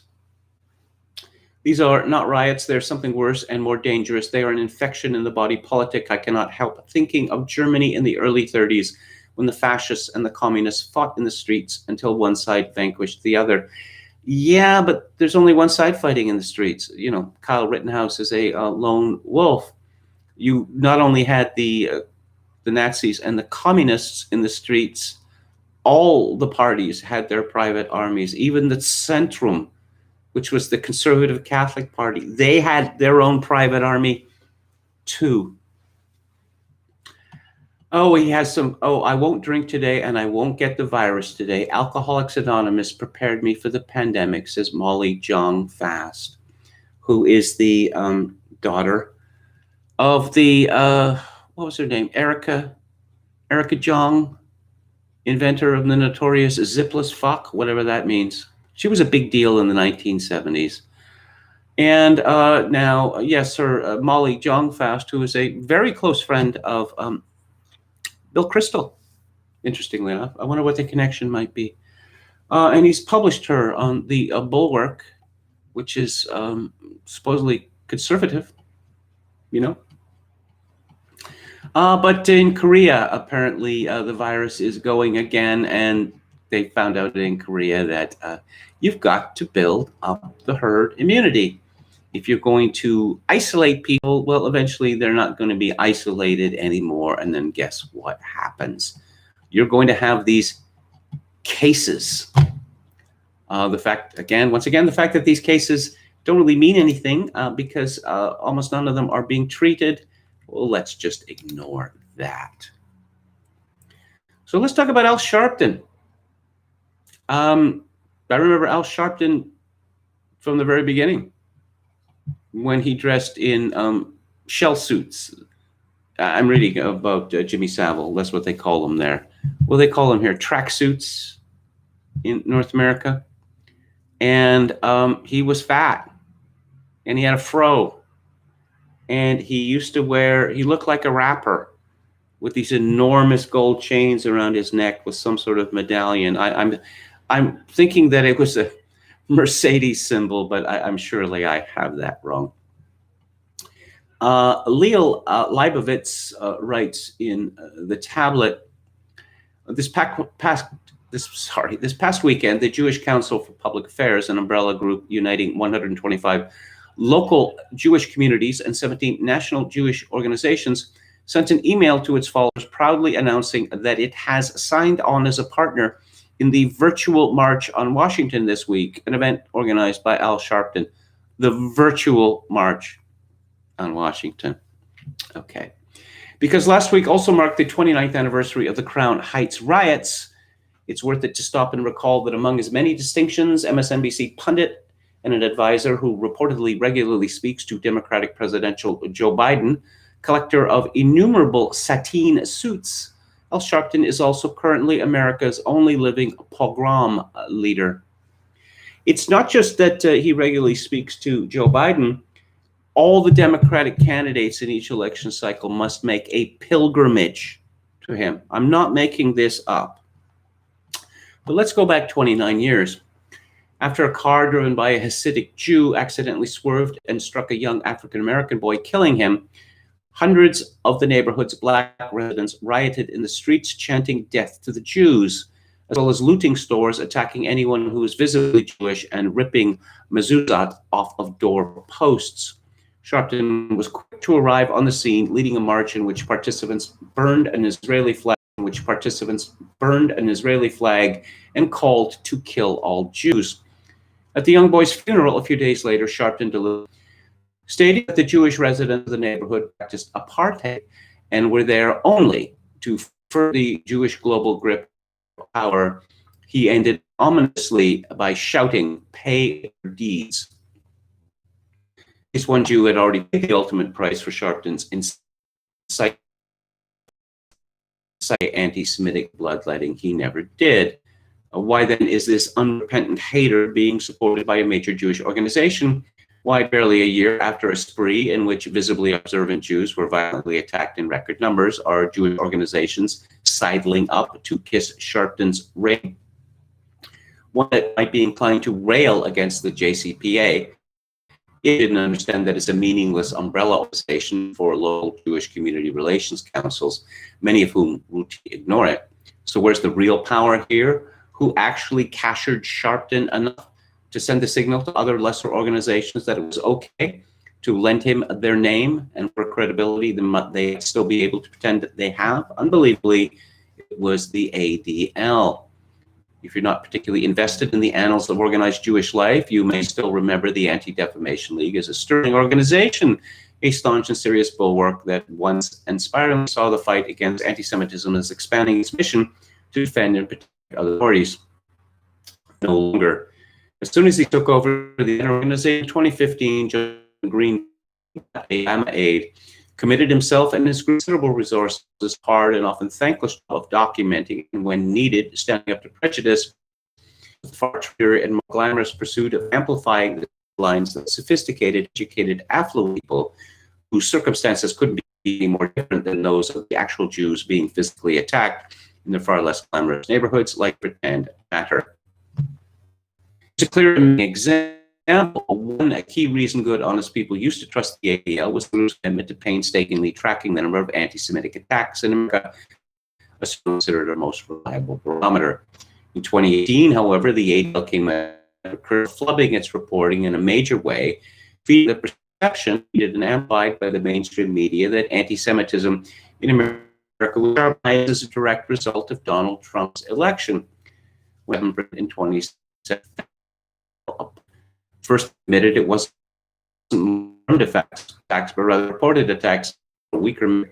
Second, and first admitted it wasn't armed attacks, but rather reported attacks or weaker. Second, and much more seriously, the ADL's report that could be reasonably confused attacks or threatened attacks, occasions of Jews themselves victimized due to their Jewish identity. Service to anti-Semitic violence from traditionally associated with that was important of la resistance. In June, local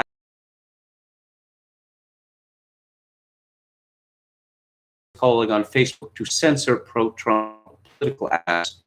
He joined in this effort to stifle free speech and censor a business by Mark Zuckerberg, a successful Jewish entrepreneur, Sharpton.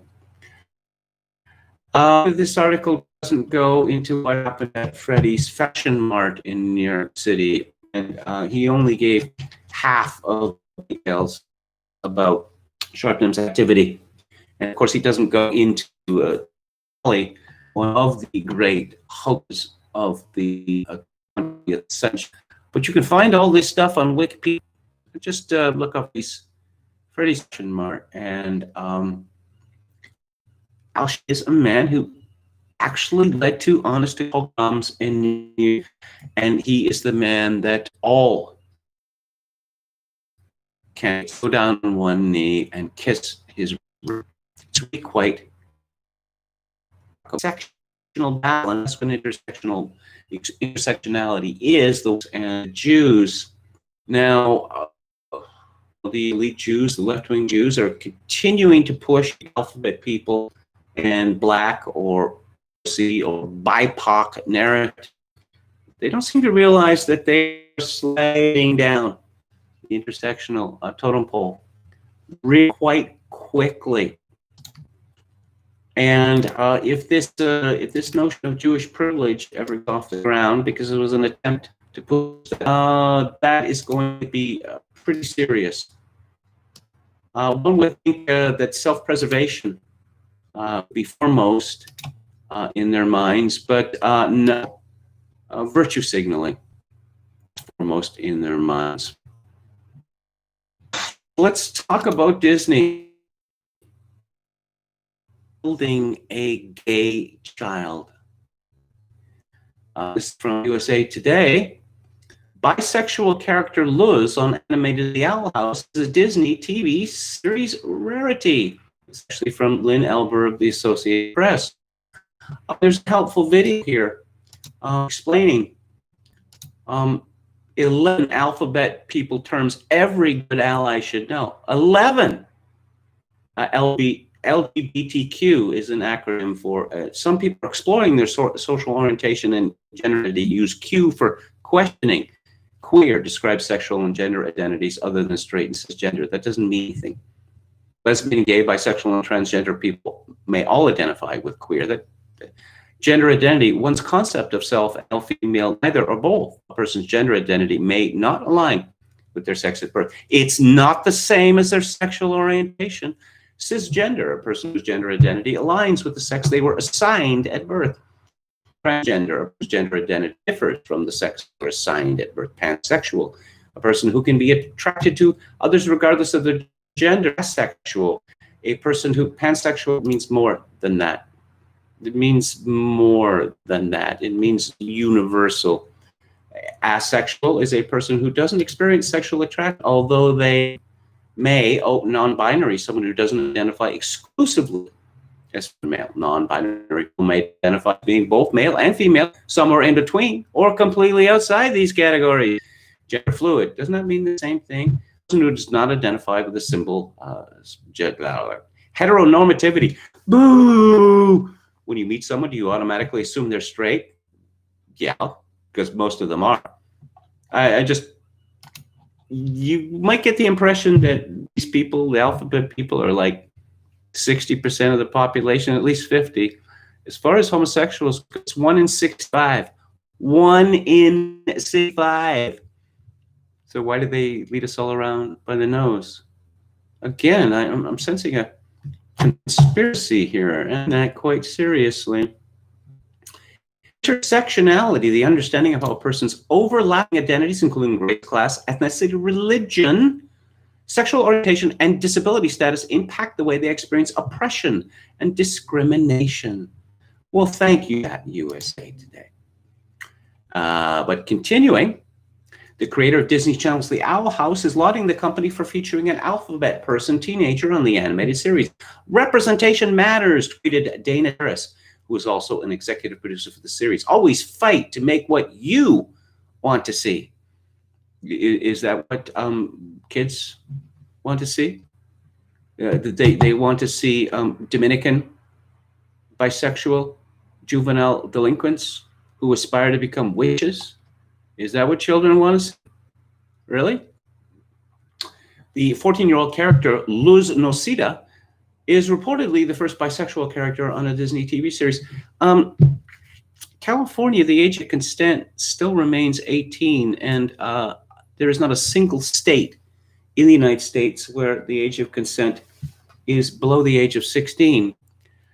To what extent these people could be called bisexual or homosexual, because they're not allowed to have sex. It's against the law for people to have sex with them. We're in statutory rape territory here. We're excited about the alphabet people inclusive storytelling, says media watchdog organization GLAAD. Media watchdog. No. Media agitprop organization. Media bully organization GLAAD. They're just out there being a watchdog. It's not like they have vested interests. Terrace, who posted earlier this month that she is bisexual and always wanted to write a bi character, described herself as being candid with Disney about her desire to include queer kids in the main cast. But when the series got the okay for production, she tweeted, "I was told by certain Disney leadership that I could not represent any form of bi or gay relationship on the channel." Really? Really? Her assistance paid off, and now she is very supported by current Disney management, Terrace said. Disney Channel did not respond to a request for comment. Luz, a Dominican-American girl, aspires to be a witch despite a lack of magical abilities. That shouldn't stop her. It shouldn't stop anyone. Didn't we learn from Star Wars that Mary Sue, the one with the eyebrows, that she could just become a Jedi? You don't have to be born with it. You don't have to have the Jedi training. She's a better Jedi than anybody because she's a strong woman. Let's see. Anonymous attorney at VDARE. There's a piece on this, and I'm looking at a picture of this woman. What's her name? Dana Terrace. She is an attractive redhead woman with blue eyes. She is whiter than white, but perhaps she aspires to be a Dominican, because despite the fact that redheads are perhaps even more highly cherished in the sexual marketplace than blondes are, they're just ever so white. Let's see. Disney is unveiling a bisexual Dominican-American cartoon character, leading me to think that the day is not far off when public school children will be forced to watch interracial gay porn as part of their sensitivity training. Well, I have been predicting this for years now, that if it's not already happening, children are going to be taught you're going to have gay relationships, women with women, men with men. No, but I don't want to. Yeah, but how can you say you don't like something if you've never done it? That proves you're a bigot. In the same way that girls will be told that they have to have sex with black men, but I don't want to. Well, how would you know you don't want to unless you have done it? Proves that you're a bigot, that you're a white supremacist. Trust me, it's coming. A friend of this space alerted me to an interesting story about Shree Paradkar. I've spoken many times here about Shree Paradkar. She's a woman from India, a high caste woman from India. Until she came to Canada, she didn't know she wasn't white. She lamented a few years ago in the Toronto Star, where she is their intersectional columnist. She originally hired there about a decade ago to write about, what do they call it, the Desi, the Indians in Canada and their wacky lives, you know. But now, for several years now, basically she's been telling Canadians that they're horrible. Canada's a horrible country, that it was conceived in evil. Black Lives Matter, only Black Lives Matter. Of course, she is not black. White people, horrible, horrible, horrible. Canadians, horrible, horrible. It's the same thing, every single column. But apparently that's not enough. She was given an Atkinson Fellowship, which is a mark of high pleasure within the Toronto Star organization. Oh, we have this pearl-clutching story here from Canada Land. Degrading and aggressive, Star newsroom rises up against Rosie DiManno. 6 journalists to management demanding condemnation of columnists, hateful, racist, reply all email. Here are the details. On Wednesday, August the 19th, Toronto Star editor-in-chief Irene Gentle sent a memo to her newsroom announcing that columnist Shree Paradkar, this is a woman who bleats on about equality and the lack thereof in Canada, who appears in public with a caste mark on her head. Yeah. Shree Paradkar was being appointed to a part-time post as the paper's first internal ombud. Presumably that's short for internal ombudsman. Oh, sorry, ombudsperson. Quote, this role will provide a safe space for BIPOC journalists and all journalists to express editorial-related discrimination and bias concerns if they don't feel comfortable bringing it to their manager directly. Gentle wrote in the message, later published on JSource. It's a snitch line. It's a snitch line for Toronto Star journalists. And clearly, as we saw that woman who quit from the New York Times recently, the member of the intellectual dark web, she found out that internal communications, which were read by management, were used to attack her vociferously on a daily basis. And that's clearly what's going to happen to the Toronto Star. Such concerns, Gentle explained, could involve the framing and presentation of articles, headlines, photos, captions, social media posts, and even assignments. Rosie DiManno was unimpressed. Less than an hour had elapsed when the longest-serving columnist at the Star blasted reply all to her co-workers. DiManno is, I guess by general agreement, is the most popular columnist at the Toronto Star, which is Canada's best-read newspaper.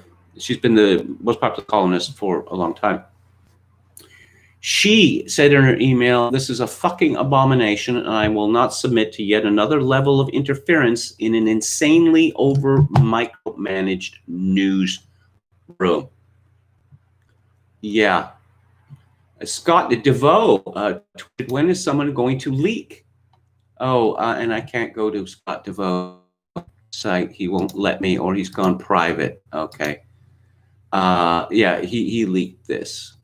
The next day, a Star CEO John Boynton and VP Wayne Parrish sent their own note to staff in support of Paradkar's new responsibility. Bloomberg reporter Scott DeVoe, yeah, he's the snitch, shared DiManno's email on Twitter.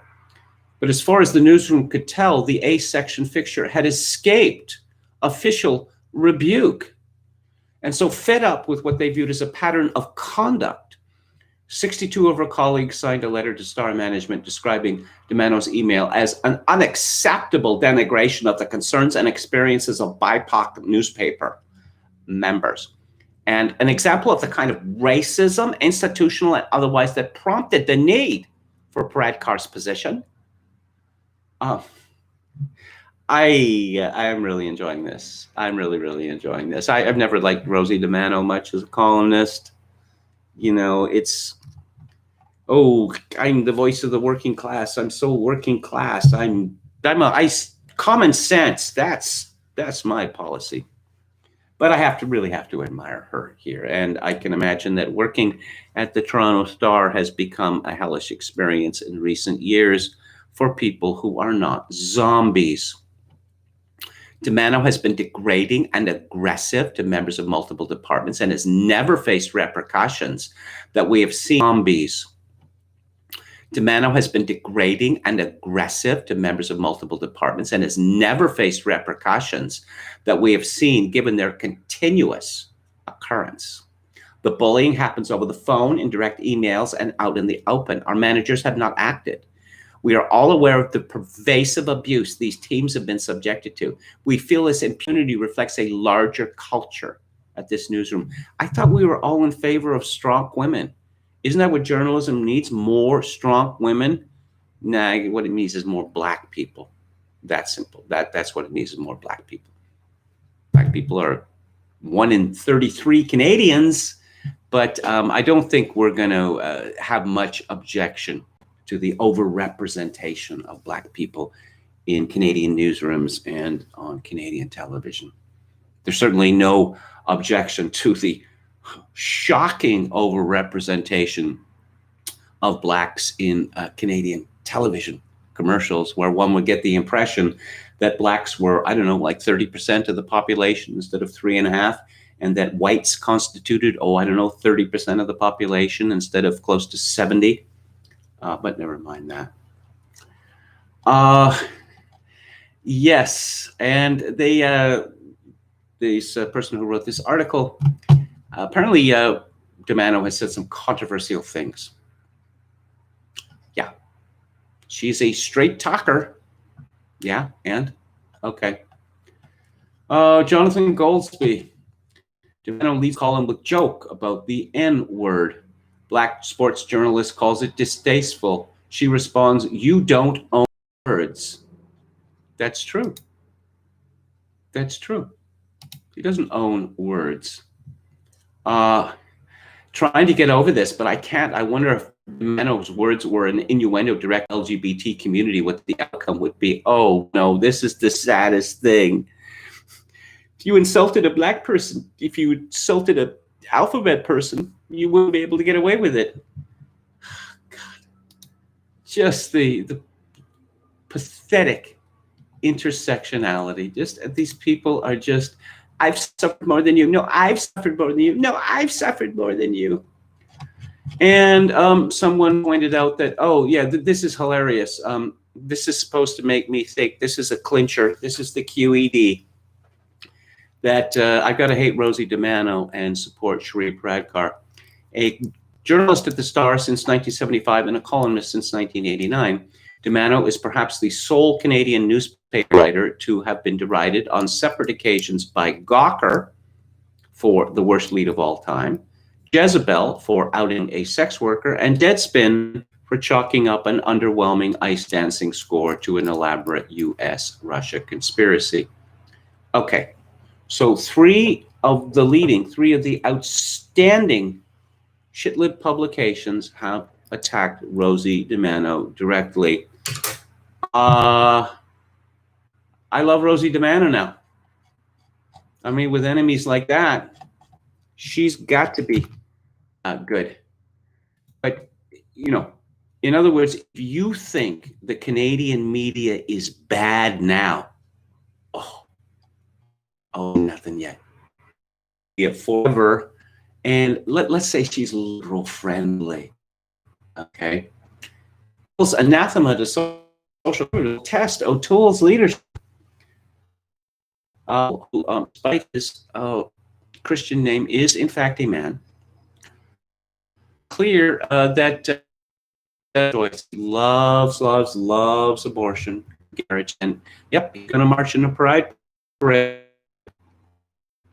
Loves the alphabet people so much, but oh yeah, we're going to trick him up on something. So what are they going to trick him up on? He will be tested when the government introduces a bill to ban conversion therapy, a discredited and traumatic practice aimed at repressing non-heterosexual behaviors or to make a person's gender identity match the sex assigned at birth. This is not an opinion column. This is a news story. Oh, yeah, and when the Liberal government reintroduces legislation on medical assistance in dying, or as I prefer to call it, physician-assisted murder. Yes, the government rushes to pass a bill to amend a law on assisted dying to conform with a court ruling last fall, which struck down a provision that allows only individuals already near death to end their lives with medical help. Yeah. I'm depressed. I'm depressed because I have a mission, which, you know, in 5-10 years, may render me uncommunicative. Well, you can kill yourself. We can see where this is going in Canada, and it's going the way of the Netherlands. But again, being wounded. These people chronically depressed. There's a burden there. You know, they're on medication. They're constantly seeing doctor takes off work, etc., etc. Maybe they go on disability. You know, cull the wounded. That is the new normal, and that's a Canadian Corner for today. So, if we look at the chat, Deborah says strong women are the most repulsive bodybuilders. I meant, you know, I meant in a metaphorical sense. You know. Sense. He might conserve bandwidth by streaming in black and white, but then he wouldn't get the lovely artificial flowers. Again, this is unacceptable. It seemed to have been. Yo Mama says, hey, would you ever do Anne of Green Gables for Thursday or Friday? Do you mean the new woke alphabet people friendly series that ran on Netflix and the CBC? I didn't know they had trannies back circa 1900, or there was just organized gayness in Prince Edward Island back then. But, you know, live and learn. I'll think about it. David Wright, audio KMG, considerable expense on new suit jackets. I did not go to considerable expense on new suit jackets. They didn't cost me a dime.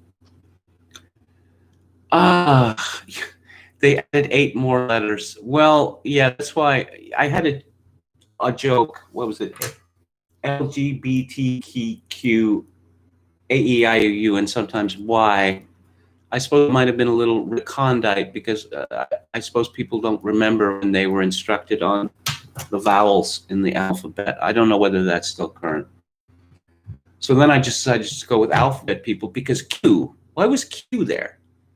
Q was for questioning. Come off it. What does that even mean?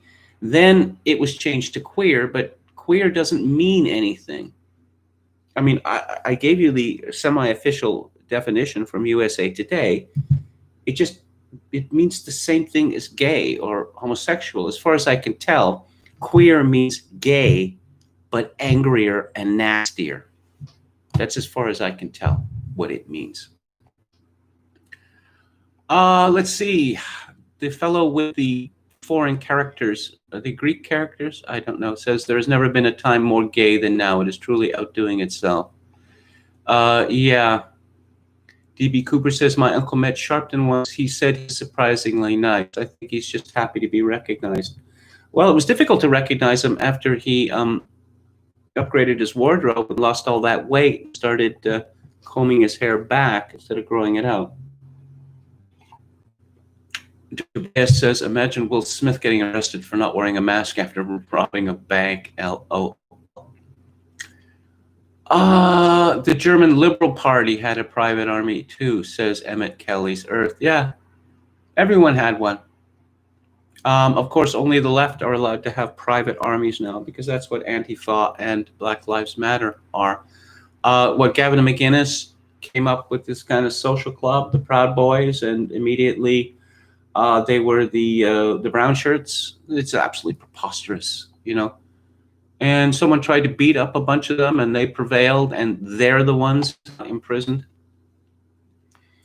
Jaakko Rapala says, at least they can stop paying the license fee in the UK. In Finland, they just made the TV license mandatory. I've been paying to finance state TV propaganda for years, even though I don't have a TV. What if you don't pay? Did they deduct it? Did they find a way to deduct it? I suppose, you know, if you had a regular income, you could do that. Would they take it from your pension? Would they put you in prison for not paying? Okay, so that is the show for today. Tomorrow is Theatre Thursday, and I'm going to be discussing a movie made for the BBC in 1962 called Elgar, made by Ken Russell. This was before he kind of went nuts. But it's a beautiful and moving film about the great English composer, the first English composer of note since Henry Purcell, centuries earlier. The Germans called England the land without music. But there was an explosion in English composition in the early 20th century. And on Friday, as mentioned earlier, I'm going to be discussing In Plain Sight, which is the extraordinary true life story of Sir Jimmy Savile, sex criminal par excellence and close personal friend of, among others, Margaret Thatcher and Prince Charles. So if you enjoyed the show or any part of it, I appreciate it if you would click on the like button and subscribe to my YouTube channel if you have not already done so. If you would tomorrow, my PayPal account is Kevin_Grace@hotmail.com. Once again, Kevin_Grace@hotmail.com. If you're Canadian, you can send money through Interac at kevingrace@shaw.ca. And I will leave you with this.